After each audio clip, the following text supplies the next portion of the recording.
Hello, my name is Russell Myers, independent for U.S. President for 2024.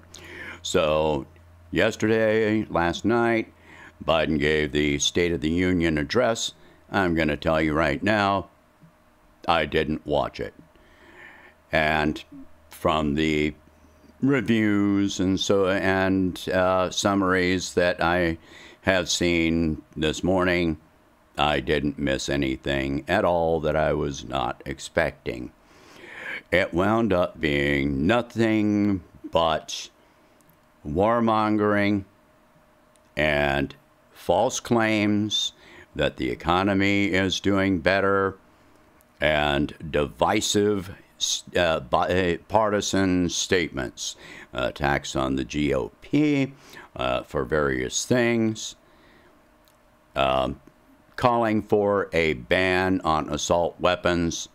And let me make this clear. The president has nothing to do with banning assault weapons. The only thing that the president can do is give lip service to this issue and sign or veto a bill which would ban assault weapons if such a bill were created, which has to be created by and approved by a congressional majority, House and Senate. And that is all the president can do. Just like Roe v. Wade, the president does not have any power to enact these things. So really, what he did with the ban on assault weapons was throw an inflammatory statement, an intentionally inflammatory and divisive statement into the State of the Union. The one thing that I will say is actually accurate is that the Republicans have made an attempt and are making an attempt to privatize Social Security and Medicare. They've been trying to do that since Bush was in office, if not longer.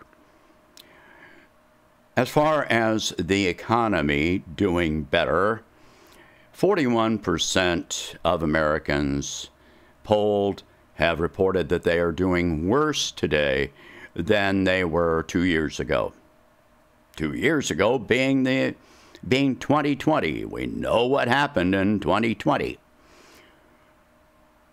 Over 70% of Americans polled, including those making 6 and some with 7-figure incomes, self-report living paycheck to paycheck. Tech companies are laying off. The jobs that have been created are really jobs that had laid people off, or the jobs completely ceased to exist, and people are returning to them. Most of those jobs are in leisure and hospitality. They are low-wage jobs that will not support an individual, let alone a family. So no, the economy is not doing better. The only jobs the federal government has created have been funding the hiring of more police, more prison guards, weapons manufacturing, and intelligence to spy on you, to invade your privacy. Those are the only jobs that they have created. And while there may be a number of those, if you look at it as a percentage of the job market, it is negligible, barely measurable. That is all. And what do they do for us to improve the general economy? Virtually nothing at all. Again, barely measurable, a minor blip on the radar. This administration has done absolutely nothing and has no plans of any kind of policy or program which would create living wage jobs in significant enough numbers to positively impact this economy.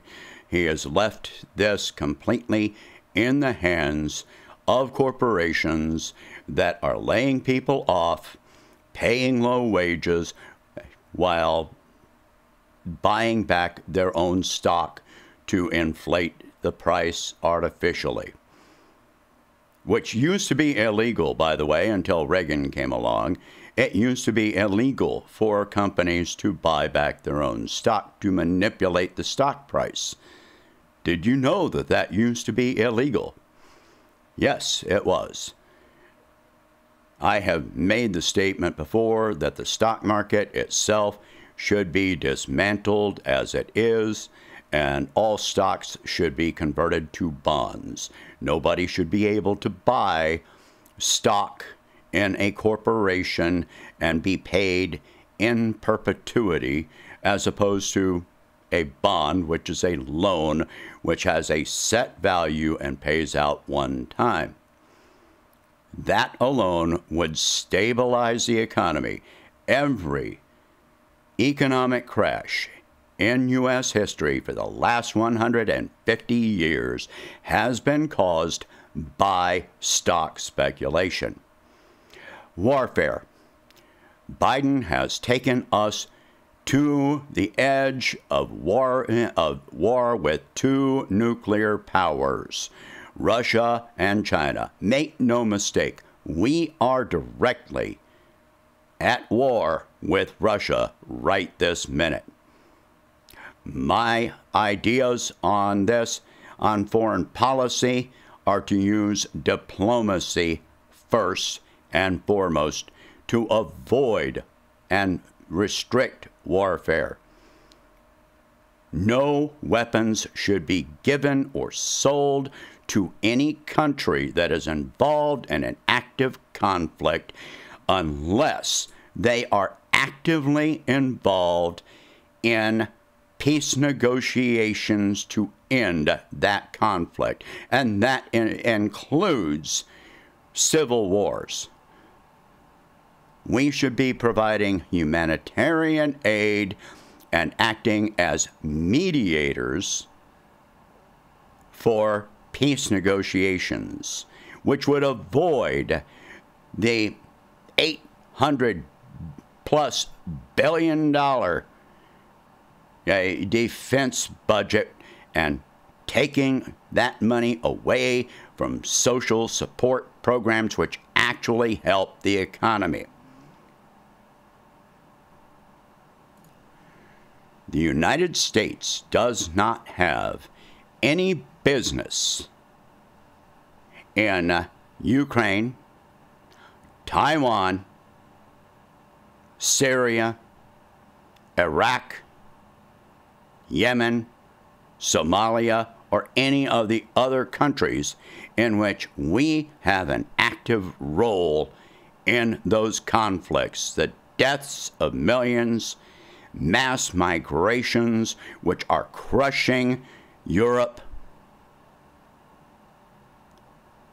because that is what is happening. The millions, now tens of millions from Syria, Iraq, Ukraine, etc., have been flooding into Europe for years, which stresses their economy, their housing, their job markets, etc.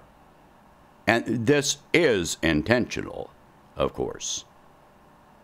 But you're not going to hear anyone in our government actually saying that. As far as crime is concerned, we should be addressing the root causes of crime. If you want to reduce crime, you reduce the root causes of crime. Mental health, social support programs, medical care, etc. things that actually help our own people. Addiction treatment as opposed to incarceration. These are things that would reduce crime, violent and property crime that affect all of us. Even if you have not directly been a victim of violent or property crime, you still pay for it in terms of higher prices, more policing, militarized policing, the overloading of our courts. You pay for every person that is in jail or prison. It costs us. It breaks families apart. It destroys lives. But many of those lives have been destroyed before that person turns to crime. Anyway, these are things that really should be addressed. No, the economy is not doing better. No, we should not be supporting all these wars. No, we should not. So many things. We should not have a president that is intentionally inflammatory, incendiary, and divisive. We need a president that can reach across all political divides and use diplomacy in our domestic policy. It is no surprise when you see this kind of behavior, these kind of statements coming out as far as our domestic policies, then is it any surprise that we have incendiary, inflammatory, and warmongering policies for foreign policy? No, it is all one and the same. Anyway, share this video.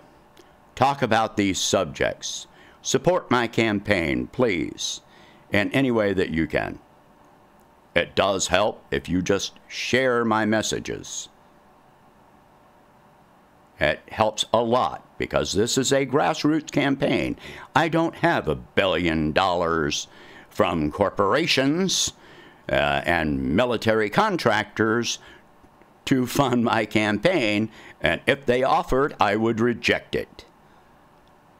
I would be a president that is for the people of this country. That is patriotism, when you are supporting the people of your own country. So, again, share this video. Talk about these subjects. If you can afford it, please donate whatever you can to help expand my presidential campaign. And I will catch you in the next one. Thank you very much for watching. Have a good day.